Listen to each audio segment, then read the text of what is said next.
C'est seulement dans les conditions d'une inclusion financière de qualité que des progrès pourront être atteints dans l'accès aux services financiers. Dans le sillage des efforts engagés par la Banque centrale pour améliorer l'éducation financière des populations de la zone IMOA, notamment la formulation d'un programme régional d'éducation financière dont les modules en langue nationale sont en cours d'élaboration,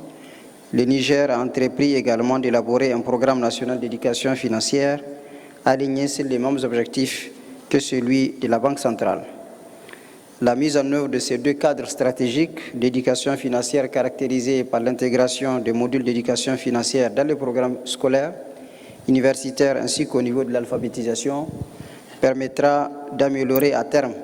significativement la connaissance et l'utilisation des produits et services financiers par le plus grand nombre de nos populations. L'éducation financière, pilier essentiel dans un monde digitalisé,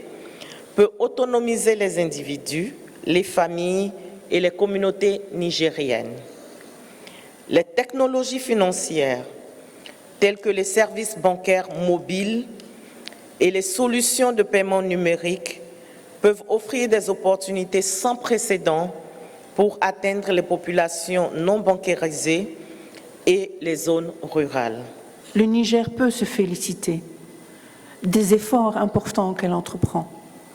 en matière d'éducation financière, ce qui sans nul doute permettra aux Nigériens et Nigériennes,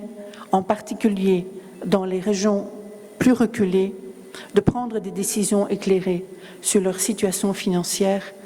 et la planification de leur épargne, pouvoir anticiper le financement de projets, pouvoir investir dans l'éducation et la santé, pouvoir surmonter des chocs financiers et faire face à des imprévus sont en effet des éléments essentiels dans la vie des ménages,